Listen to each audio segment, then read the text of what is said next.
name is Graham Gardemeyer. I'm a high school senior at Nevada Union. I'd like to thank you all for being here. You know, President Kennedy in 1963 said that the future prospects of any nation could be measured by the current conditions of its youth. I'm very proud to say that we have 3 candidates for the Nevada City Council who see that to be the truth, who value the input and the interests of youth here in Nevada County, and are willing to take some questions regarding the youth here. So, with that being said, I'm first going to introduce myself. I'm going to allow the candidates a second to introduce themselves.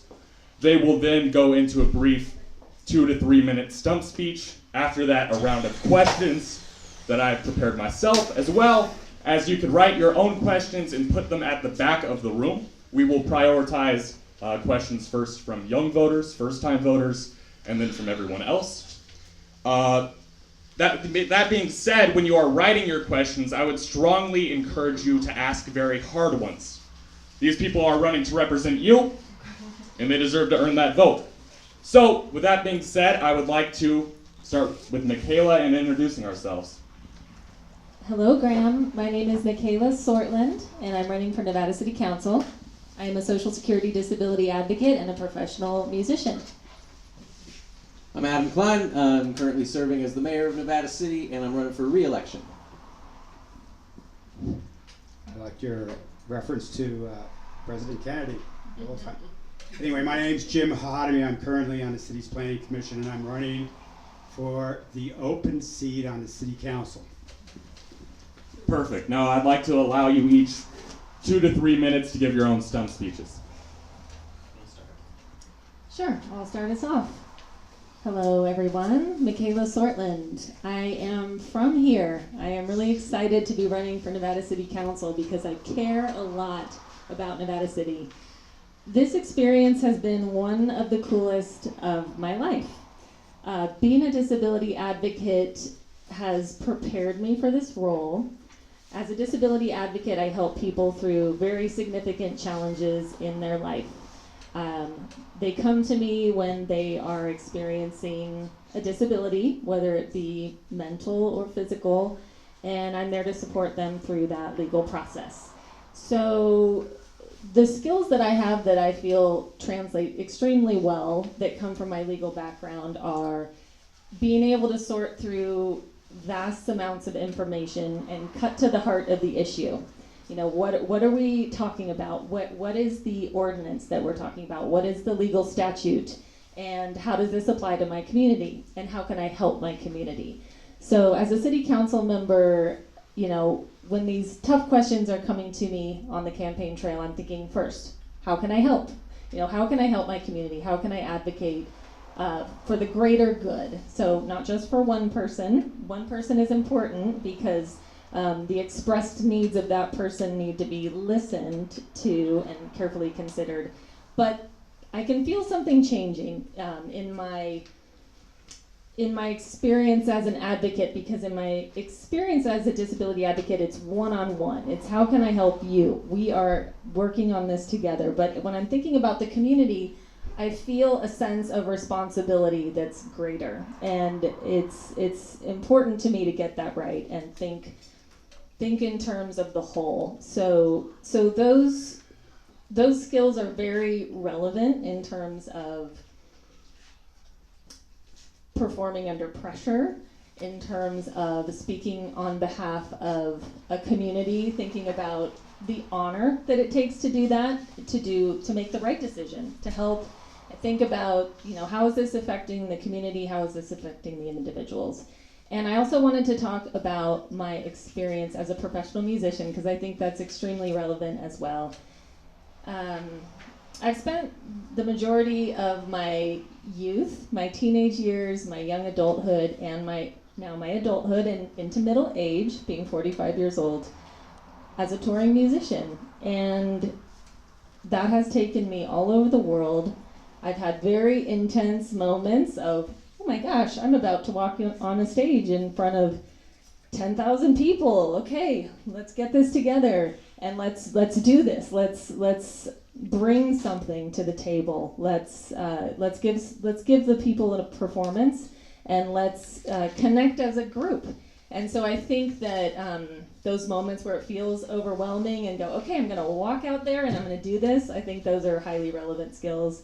So yeah, and when I say that running for city council has been one of the coolest experiences of my life, I have to bring it all to the table. That's what's really important.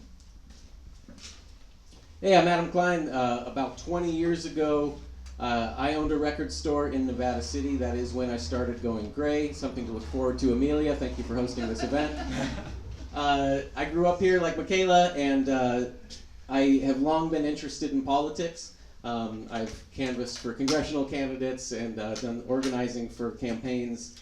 And so it felt like it was a matter of time before I decided to run. And 4 years ago, my life was pretty well stable. The world was not, but I was. And so I decided to run 4 years ago when I was elected to the city council. And the experience has been, it was immediately, my brain was being tested in ways that it hadn't been since school, where every day there's a new thing and you're learning constantly. It's not a job built around repetition. There's going to always be a new challenge, some new thing to think about, and that's something I've really enjoyed about the last 4 years. Is I guess because at the time my job was nothing but repetition, and so the city council work expanded me, and I'm really thankful for that. I also look at it as an investment from the community into me, because there is a learning curve getting on the city council, and when I look back to my first year on council and where I'm at now, I've learned a ton, and it's all applicable. So running for re-election feels like paying back the investment the city's already made in me, and hopefully I can continue the good work we've done the past 4 years.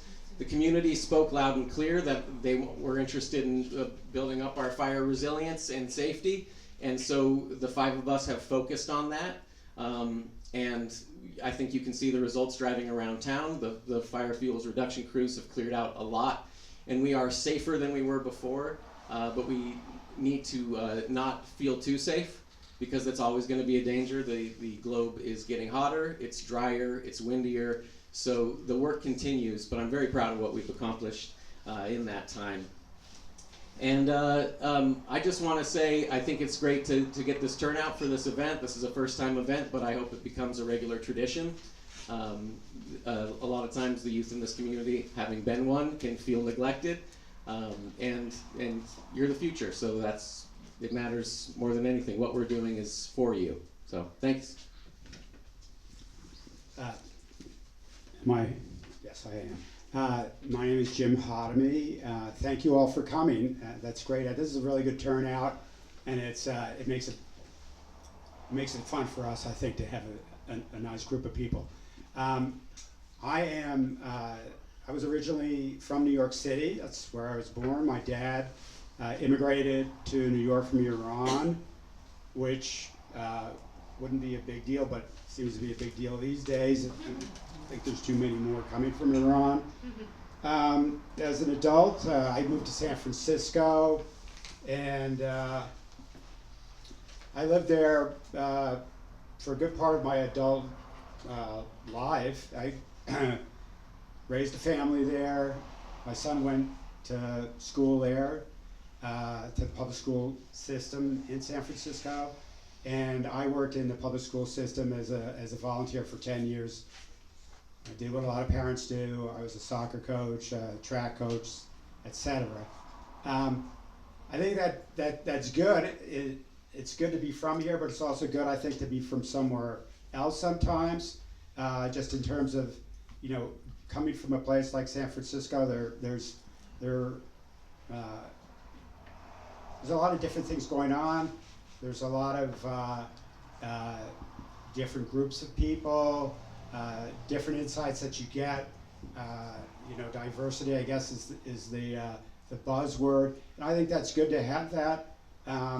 Coming up here, I'd kind of like to say that although I am not here, from here originally, I think that sometimes coming from a different place gives you an insight really into how special a place this town is, Nevada City is. And just, I have to say that that's not something that I think that that applies just to me, just during the course of this campaign and during the course of living here. There are many folks that have come here from elsewhere, and they've really enriched the community, and that's really what I would like to do. I think I've done a little bit of that in the work that I've done here, and what I would like to do going forward. So just quickly, a little more background.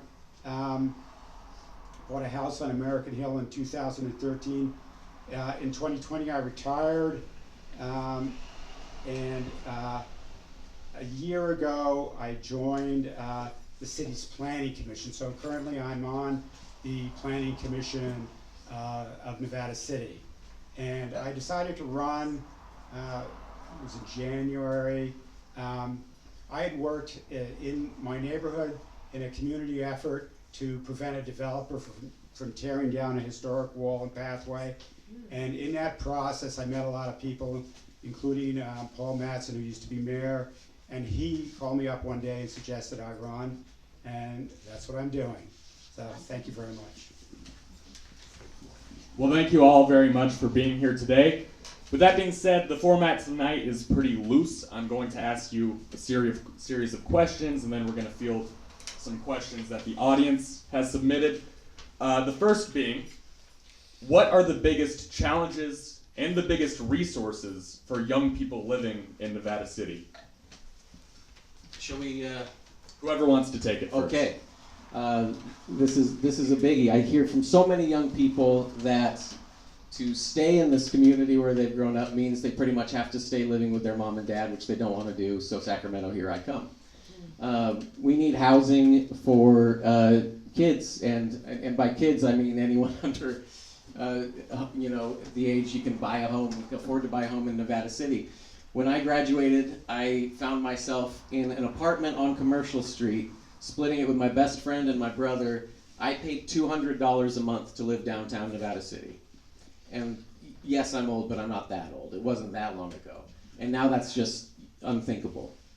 So I think we need to look at housing solutions for that age range. And those same housing solutions will work for retired people who don't want a big house anymore and want to condense. Those same housing solutions will work for them. But if we keep building large, expensive, single-family homes, we're going to find ourselves without people working at our restaurants and our grocery stores, we're going to be missing a whole group of people that keep a city alive. And so that it affects kids a lot, and it's very visible, but it affects everybody too. Jim? I agree, especially on the part about building, building big, market rate homes, which at this time, that's luxury homes that we're talking about. Some of the factors that go into the housing situation are a little hard for us to address, such as the overall national economy. But two things that I want to bring up, and I'm sure that we'll come back to them over the course of the evening, is our role in developing the HEW project, for instance. So I'm very much for that, and I think that we can, through that, in working on that, we can create some more housing overall, which would be on both affordable housing and then to actually pay for the project. I guess I could say unaffordable housing that would be part of it. Secondly, just another thing that I think we'll probably come back to is the short-term rental issue. And having gone around and canvassed in the neighborhoods, this is what people were bringing up to me, which was the problem of whole house rentals and taking rental housing off the market through that process, which sort of, I think, unexpectedly has turned into a fairly big problem that wasn't anticipated when the original ordinance was passed. Thank you. I think young people certainly struggle with housing. My first apartment was in Nevada City back in 1997. I paid $350 for it. I had roommates. Times have certainly changed since then. I think young folks have trouble finding jobs, acquiring job skills in a town like Nevada City. There are certainly service jobs, and we have our government here. Potentially there could be entry-level jobs in government, but really acquiring job skills when you're a young person is so important, and I would certainly support efforts by city government to support young people in acquiring skills, whether that be supporting programs, internships in City Hall, help people get their feet on the ground, transitioning from a young person to an adult. I think there's also a challenge facing young people where they don't have a lot of places to go in Nevada City. We don't have, when I was younger, I used to really love spending long nights in Cafe Mecca and hanging out in Callahan Park. I think having more places, besides, I know we have Elixart, could be all ages, but more all ages places for people to recreate and be safe. So I would certainly support those things. Resources, we have the library.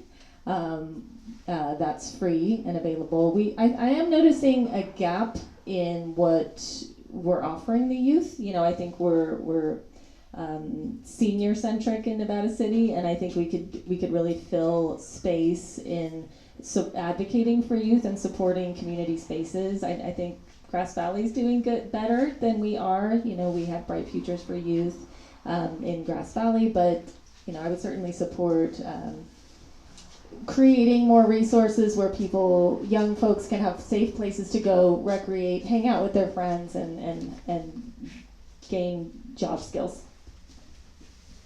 Very good. So before we do the next question, no shame to anyone. My own phone was going off just a second ago. But if you could silence your phones for the remainder of the forum tonight, deeply appreciate it.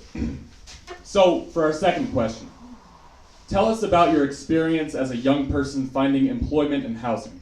How has it shaped the person that you are today? I started working when I was very young. I was always wanted a job. My mom, who's here tonight, was a single mom. We moved around different apartments. We had some places in Grass Valley, Nevada City, and in Colfax. I ended up doing 3 years of my high school time in Colfax. I got a job when I was 13 years old, working at the coffee shop in Colfax. I worked from 13 till 15 there. As soon as I got my driver's license, I headed straight back to Nevada City, and I got a job at South Pine Cafe, at the Herb Shop, and at Bank of America. And I realized from a very young age I love working. I love making money, I love independence, and I really have a strong work ethic. I feel really good when I'm working. I like waking up early. I remember when I was sharing my first apartment with Carrie Hawthorne, who is the owner of Kit Kit Dizzy. She back then would say, "Wow, you got up at 5 in the morning and have been working at South Pine Cafe, and now you're having band practice." I've always really prided myself on my ability to accomplish a lot in a small amount of time, or throughout the day. So I think my youth shaped who I am today, in that I continue to have a strong work ethic in that way. And housing. So I love Nevada City. And when I got my first apartment in Nevada City, that was one of the best times in my life. I really remember it well. The feeling of community, living with friends, working downtown. From there, I got my own cottage on East Broad Street and just fell in love with Nevada City. This is where I'm from. This is what I love. This is who I am. And I think some early traveling experiences added to that. Some small European towns. My mom took me on some vacations to southern Italy, and we have some similarities in what resources we have here in Nevada City that small European towns do, and I really love that. So I feel very grateful from my youth and how that has shaped who I am today. Excuse me. When my dad married his fourth wife, she was a bit of a dud, and I was kicked out of the house. I was a month out of graduating high school. I think I just graduated NU, and she was like, well, I didn't live with my parents after I graduated. You're out. Very personal stuff. I ended up on Commercial Street, and I lived in that apartment, I think, 13 years. My jobs, I washed dishes at what is now Deer Creek Bistro, I think. It was Kirby's Creekside at that point. That's what paid for my first terrible car. I worked at Grass Valley Cinemas, what is now Sutton Cinemas. The names just changed, but it's a restaurant, it's a theater. Eventually, someone pointed out that I was good at computer stuff and I didn't need to work at a movie theater, and I got a job working research and development for a company called Precision Printers that was in Grass Valley. And they did electroluminescent screen printing, and this was a thing where you could put an electric charge into the ink after it's printed and it would light up. Slot machine companies in Reno were crazy about it, so I was printing this stuff out, doing light tests, driving it up to Reno. They put it in their slot machines. All the rage. We were like, this is a gravy train. We're gonna ride to the end. And then flat screen technology came out, and they're like, oh, it doesn't just light up. You can actually have it move. That was the end of that. Which is all to say, when you are young and living in this town, your career is like it's a patchwork. You're finding all different kinds of things to do. For a time, I was working at the Jacobson Dude Ranch. I never knew what they would put me to work doing. Sometimes it would be, Adam, come fix our Wi-Fi. By the way, Diane is going to feed you farm fresh eggs all day.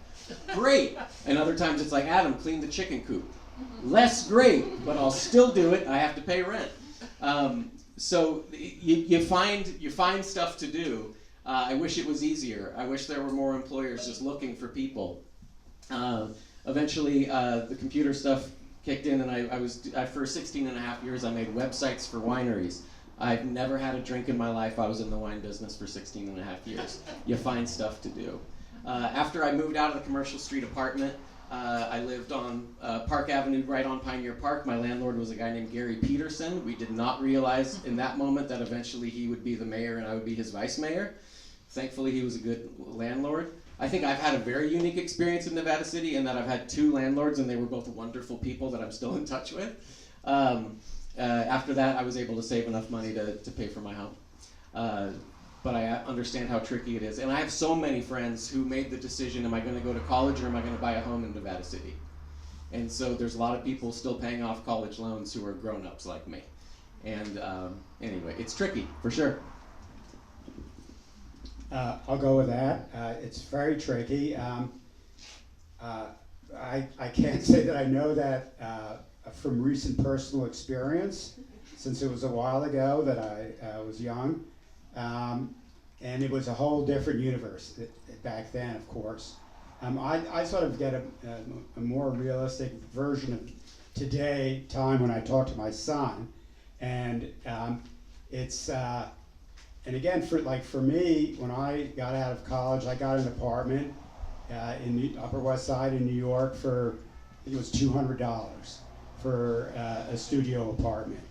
And I had a part-time job in a Japanese PR firm, and I was a writer. I thought I was a writer. And I made $2,000 a year writing, and did that for a while until it just didn't work out.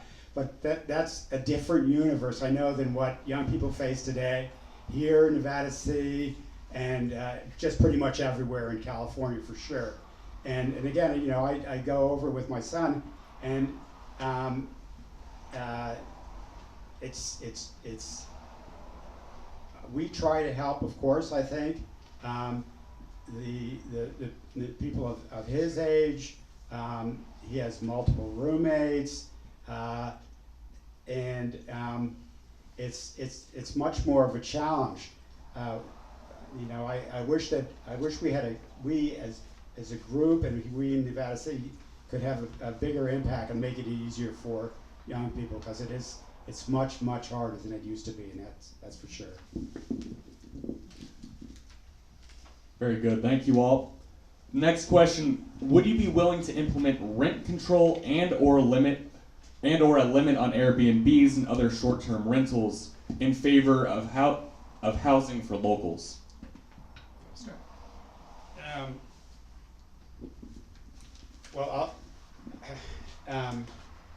We are now rewriting the STR, short-term rental ordinance, and and we're working on that part of it. I haven't heard about rent control as an issue, and I haven't heard on what was the latter, creating a special clause or special ordinance to make it easier for locals. I am on the planning commission now, and we're dealing with things like short-term rentals. We're dealing with ADUs, which is another way of trying to increase the availability of housing for a whole variety of people. It hasn't really come up. Those two things. As far as ADU, we definitely want to have more ADUs, and we're doing everything that we can to increase the supply of ADUs. Sometimes you write a law, you make an ordinance, and you make it easier for something to happen, but it doesn't happen at the rate that you expect it to happen, and that's really what's happened, say with ADUs. But definitely there are areas that we need to work on to make more housing available, more rental housing. ADUs are an excellent resource for increasing housing stock in Nevada City. I have a good friend named Kelsey who has a young son and was able to secure housing for herself in an ADU, and that's wonderful. That allows them to live in Nevada City. So certainly they're important to increase the housing stock, because housing is such a hard issue in Nevada City. We don't have space. We've had culture here that's very anti any kind of developments, and so there's been a lot of obstacles. And even when we're close to pushing something through that could offer more options, people know how to stop that here, and so that creates a lot of trouble for growth, for even very careful, measured growth that would really benefit the community has serious obstacles to overcome. And for good reason. We need to keep Nevada City beautiful and quaint, but we can't do it at the expense of decay and at the expense of people not being able to live here and work here.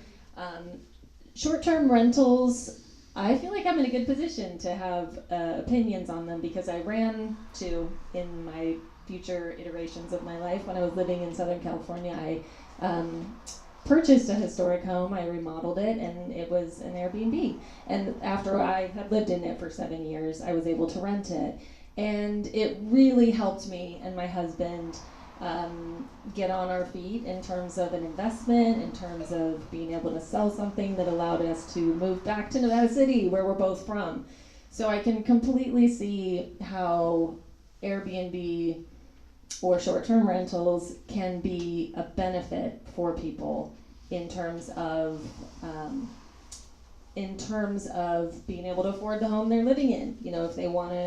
If they're stretching themselves thin to be able to purchase a home and live in it, then being able to rent out one of their bedrooms is important. But we can't do that at the expense of people not being able to live here. So I'm certainly in support of limiting the number of Airbnbs or short-term rentals that we have in Nevada City. And I recently attended the discussion that the city had in terms of updating the ordinance, the short-term rental ordinance, and I like that they're putting, so far the discussion has been to limit the number and also to not allow future ADUs to become short-term rentals. I think that will really benefit Nevada City. Yeah, this is something that we've been working on. Both of those. The ADUs, we've got pre-approved ADU plans coming through that it's going to make it so much cheaper in terms of fees for people to build.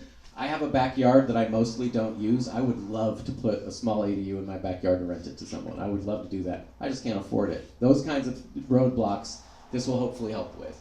And in terms of short-term rentals, there are so many people in our town, you maybe know some, maybe you don't know, but they're all around us, who are keeping their house by renting it sometimes, by renting a room sometimes. And this is retired people who are on a fixed income, and suddenly when fire insurance goes up, they're like, my money's not going as far as it once did. this is my solution. And those people, I think, need to be supported completely and protected. At the same time, there are so many people who see Nevada City only as an investment and not a home, who will buy a beautiful home and it will be an Airbnb and they'll never be here, they'll never visit it, they'll never see it, they'll just see the money come in. We collect tax from the people staying at their place. That's useful. But what's more useful is having families living in there, having people living in there, having people who work here, live here. That's so much better for all of us, for the culture of the community, for our businesses, to have employees and customers. So that's the ideal. And also I can tell you all three of us, I guarantee, have been shocked as we're going around knocking on people's doors, meeting the community, to see how many houses are just straight up empty. Not Airbnbs, not lived in at all. I have had neighbors be like, don't bother knocking on that one, that guy hasn't been here in 7 years, he owns 2 other houses up the street. That is happening, and that one is a puzzle, because those people have seemingly no connection other than they have a lot of money and decided at some point, Nevada City's cute, I'd like to own some of it. But they're not part of it, you know? They just kind of keep people from living in those spaces. Really quick, this is a few years ago, the house next door to me, there was a family that lived there. I was crazy about them. They were great. They started getting older and decided they wanted to move someplace smaller and less expensive. Sold the house. They said, you're going to love these people. They're from the Bay. They're wonderful. They've got a couple of kids. You're going to get along with them great. I met the family. They were wonderful. They had 2 boys. I was like, oh, that's going to be a fun energy to have around. This is great. Families in Nevada City. That's beautiful. That was my experience growing up. They've turned it into an Airbnb. They're here maybe a few times a year.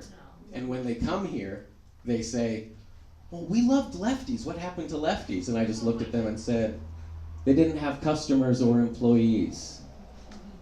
The people that could have been living in the house next door to me. So the short-term rental ordinance that Daniela and I have been working on and will be on the ballot in November. The people will get to vote on that. This is not a council decision. The voters will decide that, but it's hopefully going to encourage or protect the people who are renting out parts of their home to stay here, and discourage people buying houses just to use it as an investment. Like, it's going to stop that. So here's hoping. So I would like to field our first question from the audience, and it reads, do you have any ideas for balancing property owner rights with the health and vitality of downtown Nevada City? For example, the Alpha building has remained empty for years. Many would love to see it put to use in a way that contributes to building community, as a youth center, for instance. You want to start? You want me to start? I'll start. As you might imagine, this was a question we got 4 years ago, too. And when you look at what happened with the National Hotel, I feel like the Alpha building most likely is going to have the same kind of solution. Someone with crazy amounts of funds is going to say, I'd like this to be my project, and hopefully do as amazing a job as the National folks did. The building's expensive, and the work that needs to be done on that building is also expensive. I will say, in the past few years, I would occasionally hear in City Hall the idea of, like, it's been vacant for so long. I lived right next to it when it was a furniture store. The guy in charge of the parking lot was aggro. He used to bang on my car if I parked there even for a second. But we don't have anything that can fit in that space anymore. It's just a huge, huge space. And without the funds to improve the building, it's very tricky. But there was talk around City Hall, loose talk. I'm not saying this was a plan being put into action, but like, what if the city took over that building? Then the Miners Foundry happened. We're not going to overextend ourselves right now. The Foundry's enough, and it's going well. It's going well, but the idea of the city taking on the Alpha building right now would be nuts. It's interesting.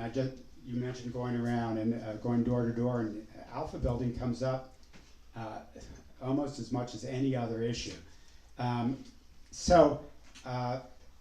think you guys know the owners of the Alpha building. They're very much in the community, and what's that? They grew up here. Yes, they grew up here. I think that whoever is on the city council, that should be a priority over the next few years, just to work with those owners. They've been here. They're part of the community. Gary Tindall, who's one of the owners, built City Hall. the other owner, Ken Baker's, they I think would really like to work closely with City Hall in a way that actually comes to a solution. And there's all sorts of problems, and I won't go into it. We all know what they are: the parking problems, the problems with the construction of the building. But I think Adam alluded to it. The city can have a role in this and do something and give them a break. For instance, the way we did with the National Hotel, to see that got done. I'm really passionate about the Alpha building in particular. It's right in the corner, the heart of our community, and it's been empty way too long. When I was much younger and I left Nevada City to go out and get an education and start my career, it was empty, and it's still empty. And so I think a lot about it. I've been talking a lot about it to Nevada City. What should we do? What should we do about this? This problem can't go on longer. And I feel like I have the energy to take this one on. I really do. And when I started investigating and talking to the owners and talking to the county, what kind of funds are available at the county, what kind of grants could we apply for, people said, don't touch it. No, it's going to be, people have been trying for years. I'm like, no, I have the energy. Where there's a will, there's a way, and I really want to see this one through. I think mixed use makes a lot of sense. Having a community space where we can have markets, where the farmers market in the winter could be inside. Having places where people can start businesses, young people can start businesses and not have to take on the expense of a brick and mortar. Would be great. Incubators, more pop-up style, where people can come in and try out a business idea, see if it starts to grow. And I think it's huge. Three floors. Downstairs has a lot of potential. Potentially Three Forks Brewery could brew in there. It would be wonderful to get some parking out of it. Don't think that's going to happen. I think they've tried every which way to see what kind of parking lot could be in the downstairs, but I'll try it again. I will bring fresh energy to that project, and I'm not going to take no for an answer. So our next question from the audience, and we only have time for maybe a couple more. Time flies. How do you plan to address increased acts of violence that are typically motivated by discrimination?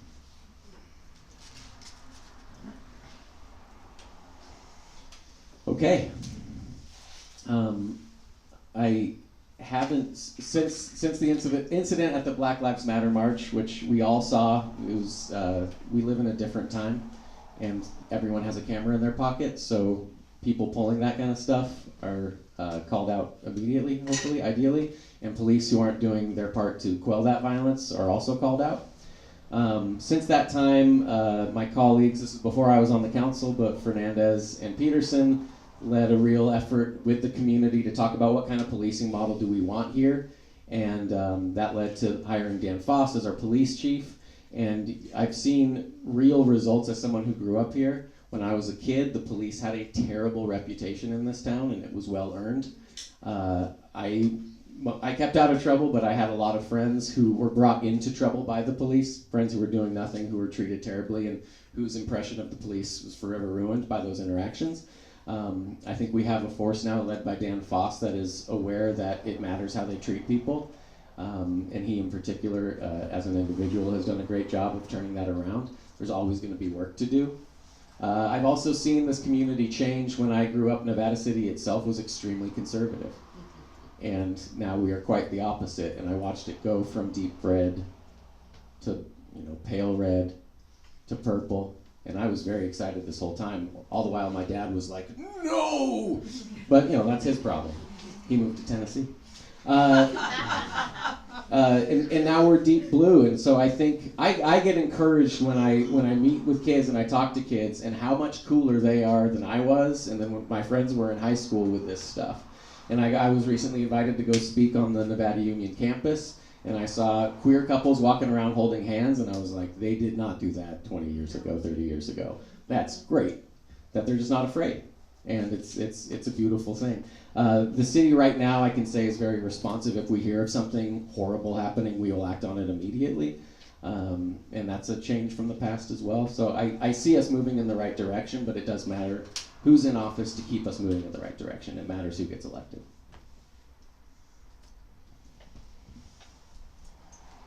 Being able to talk about sad things like hate crimes and violence, and have a safe space to talk about it, to identify what is a hate crime. Is it happening in my area? Is this the beginning? You know, am I noticing hateful talk? Am I noticing bad intentions? Can I speak up on that? I think encouraging safe spaces where we can have the conversations is hugely important, because it is so scary, and it should not be allowed in any way, shape, or form here in our community. So I went to a town hall meeting a few months ago. Council member Daniela Fernandez was there and spoke at that meeting. Our chief of police was there. Our county sheriff was there. The chief of police in Grass Valley was there, and the conversation was very inspiring. It was open. They took questions from the community.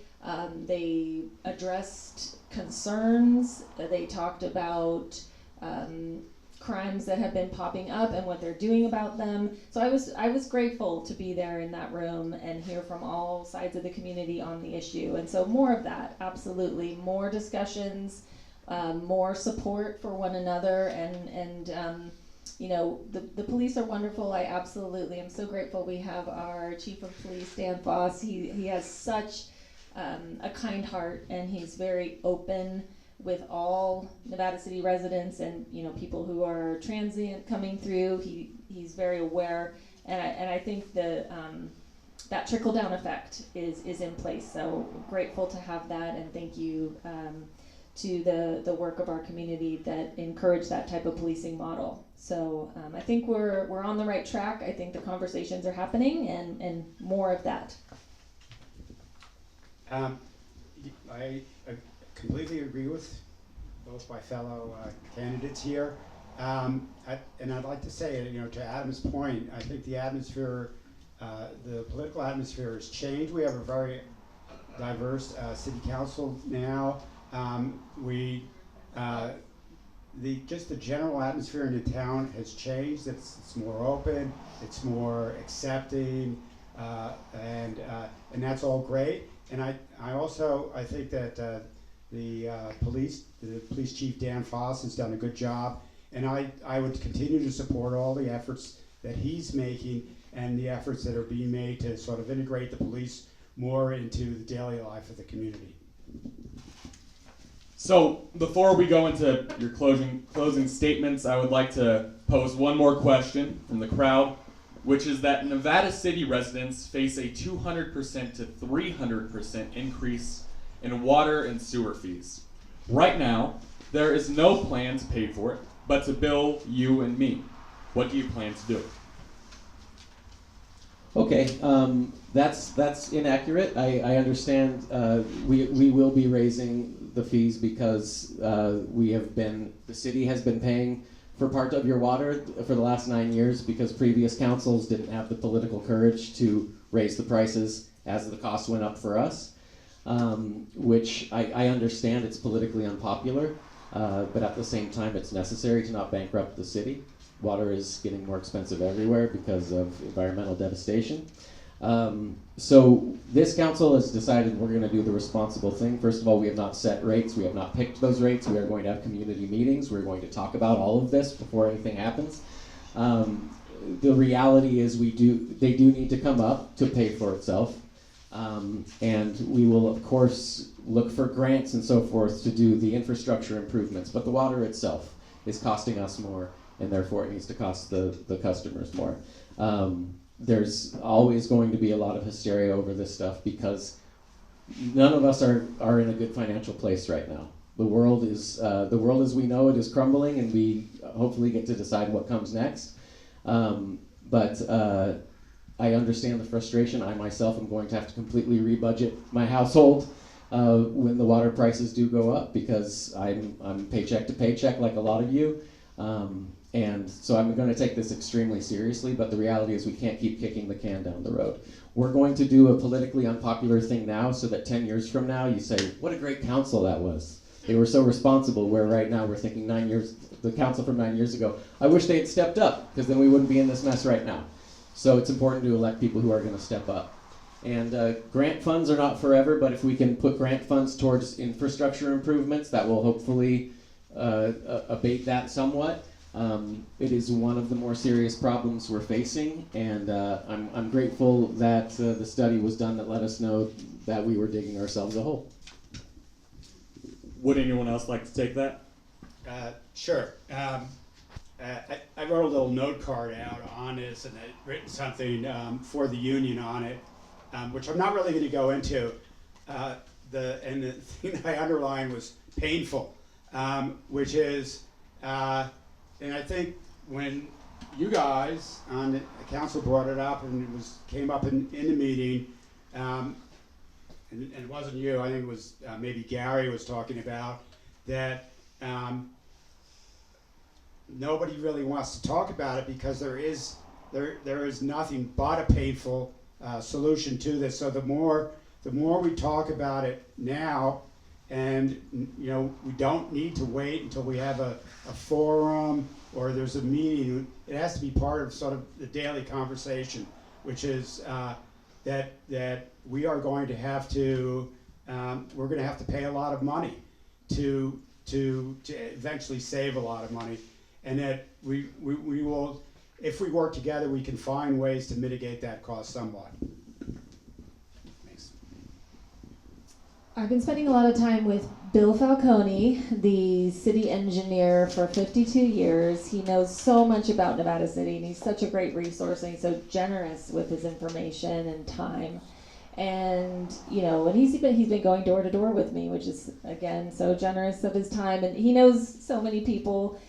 So when we knock on the door and they ask him straight out, like, what's going on with the water rates, and is this necessary? So I've heard it from the source, from him at length, and so what I'm understanding is that we do need to raise the rates. In Bill's opinion, we do. And as we've all been talking here tonight, it's happening, and he's saying yes because we need to have money to fix things. He says it's a great system. We have a great infrastructure, and it lasts. It's been lasting. It's not, about to blow up or anything. It's still functioning well, but we need to have reserves because as soon as a main fails or, a pipe breaks, we need to have those funds in the bank.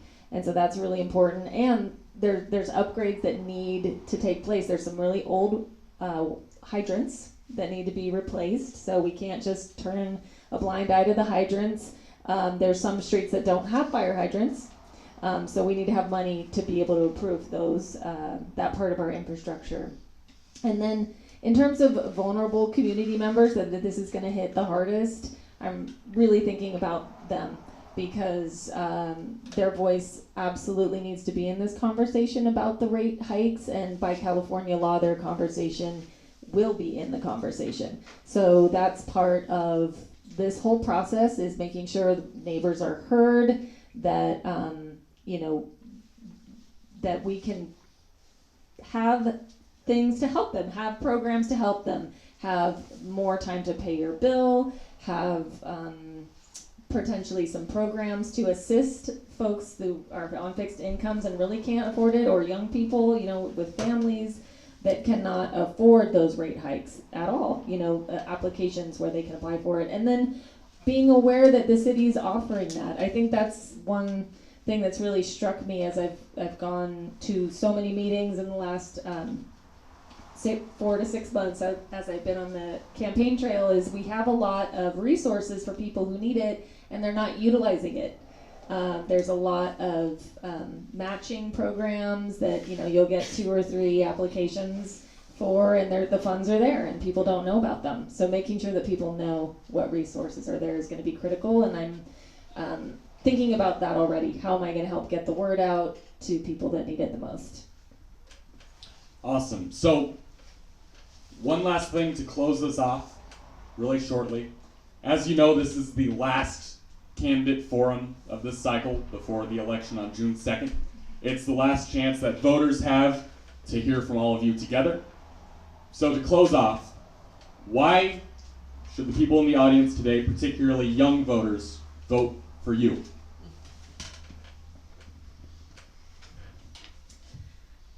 This has been such a fantastic experience. I feel like young people need to have their voice heard in this conversation. And this forum is a great example of bringing youth into the conversation. I know that having attended meetings, sometimes 3 or 4 a week, for learning about how this city government is running, you see a lot of the same people there. There's a handful of folks that are very active, and I think youth really needs to be part of this conversation. I'm considered young in my run for city council. They're like, "Oh, you're such a youngster." I'm 45 years old. I'm not. I'm not young, and we do have young people in Nevada City that absolutely are doing wonderful things. Graham, we need to encourage more of that, and I would be honored to be on the city council and to support youth, to support seniors. I have a vision for Nevada City. I care a lot about the environment, and when I first thought, okay, am I jumping into this city council race, I thought, oh boy, I'm really tired of national politics. I want to jump in and do something where I can make a difference. And here in Nevada City, we have such a special community. We are smart, we're engaged, we are connected. We have an opportunity. We have an opportunity to be a model, for how we treat each other, how we protect our environment, how we protect our beautiful resources. I just spent time organizing Nevada County's first repair cafe with some like-minded friends who want to protect our environment and who want to change the ethos around how we manage our waste. I don't want Nevada City to be disposable. I want Nevada City to be a place where we respect our things and respect each other, and we don't overconsume. We take care of ourselves, we take care of each other, we respect each other. I want to bridge the gaps between our generations. Nationally, there's so many divides happening that are sad and unfortunate, and I feel like I'm in a really good position to bring us together and to really see the strengths and to let go of burdens from the past. There's a lot of divisiveness even in our own community that feels really unnecessary. I think we all want a lot of the same things, and I'm coming at this fresh. I don't have political baggage. I just really care about Nevada City. I want to say really quick, Nevada City typically has a great, big, high voter turnout every time. And right now, I think a lot of us with the questions over the governor race have not put in our ballots yet. Now is the time to do that. Take it to the Root Center, put it in the box. We have to keep our tradition of having high voter turnout. It's very important to me. Also, over the course of this race, there's been a lot of talk about the one open seat, which is very flattering because it seems to say that, well, Adam's going to get back in. Don't make politicians feel comfortable. It's 2026. You should have me terrified. I should be working. Please don't say there's one open seat. There are 2 open seats. 4 years ago when I ran, there were 3 newcomers to politics running against an incumbent council member. 2 newcomers got in. I don't take anything for granted. So it's entirely possible in July it'll be Jim and Micayla on the city council and me with a lot of free time. So I just want to make that perfectly clear. That's what happens in this town, and elections are close. You can win or lose by 3 votes in Nevada City. As to why young people should vote for me, I would say my experience being a young person in this town. I was a little kid in this town. I was a teenager in this town with all that entails. I was a young business owner. I was a record store owner. I'm speaking to one specific person right now. I could totally relate to you. And a young homeowner whose financial situation fluctuates because it's an interesting place to live and work. I can relate to all that stuff. I'm coming at it looking at all of those perspectives. I have so many friends with kids in this town, and I hear about their struggles, and I think about the challenges that the schools go through when there aren't families living here, when the families have cleared out and it's empty houses or it's a lot of retired folks. That's a real challenge for the schools. I have so many friends who are teachers. That's a challenge for them. So all of that stuff I keep in mind all the time with every decision we make as a council. But I do hope that you've appreciated the work I've put in the last 4 years, the learning I've done in the past 4 years, and I hope you'll put me in for another 4. I appreciate you.